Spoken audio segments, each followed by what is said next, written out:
Naam, kwanza tunapenda kumshukuru Mwenyezi Mungu mwingi wa rehema, ametujalia afya tele.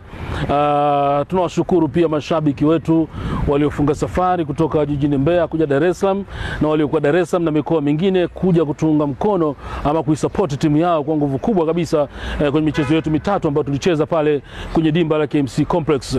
Mchezo wa kwanza tulicheza tukiwa away dhidi ya wenyeji KMC, tukapata ushindi wa goli 3 bila majibu. Mchezo wa pili tukacheza dhidi ya Tanzania Prisons tukiwa wenyeji, tukiutumia uwanja ule kama uwanja wa nyumbani. Mchezo wote ulipoteza kwa goli 2-1, na mchezo uliofuatia na dhidi ya JKT Tanzania ilikuwa tarehe 24 mwezi wa 10. Mchezo huu tukaenda sare ya kufungana mabao 2-2. Kwa hiyo tulicheza michezo hii mitatu kwenye uwanja wa KMC na mashabiki na wadau mbalimbali walitunga mkono. Kwa hiyo wote hawa tunasema shukran sije kwenu, lakini pia Mwenyezi Mungu awabariki na awajalie mengi katika mipango yenu na endelee kuwatia nguvu katika kuhakikisha kwamba mnaendelea kuanikiza kwenye timu yetu ya Mbeya City.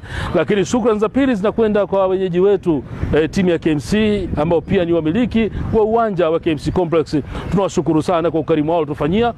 Mambo mengi mazuri wametufanyia. Hakika haiko siku na sisi tutawalipa mambo mazuri kama tufanyia, kwa sababu sio jambo dogo mtu kukupa uwanja wake wa nyumbani, na si jambo baya sana hata kama ukija ama ukienda ugenini ukakuta chai na pilipili, basi unakunywa chai na pilipili, maisha yanakwenda. Iko siku na sisi tutawakarimu vizuri kama ambavyo wao wametukarimu.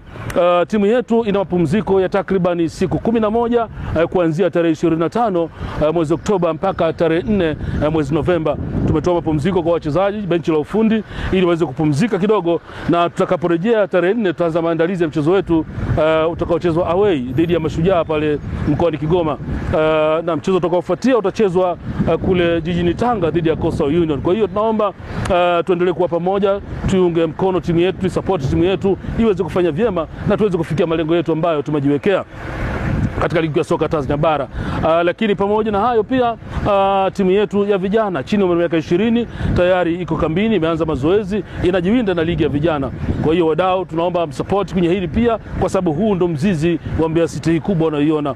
Kwa hiyo na yenyewe pia itacheza tarehe 11 mwezi wa 11 mchezo wao wa kwanza kabisa wa ligi under 20 dhidi ya Namungo Football Club. Mchezo huu utapigwa kwenye mkoa wa Mbeya, maana tutakuwa nyumbani. Inshallah tutapigwa kwenye uwanja wa Sokoine jijini Mbeya. Kwa hiyo niwaalike na tuendelee kuyanikiza, kuendelea kusherehesha na kuhamasisha timu zetu hizi zifanye vyema katika hili.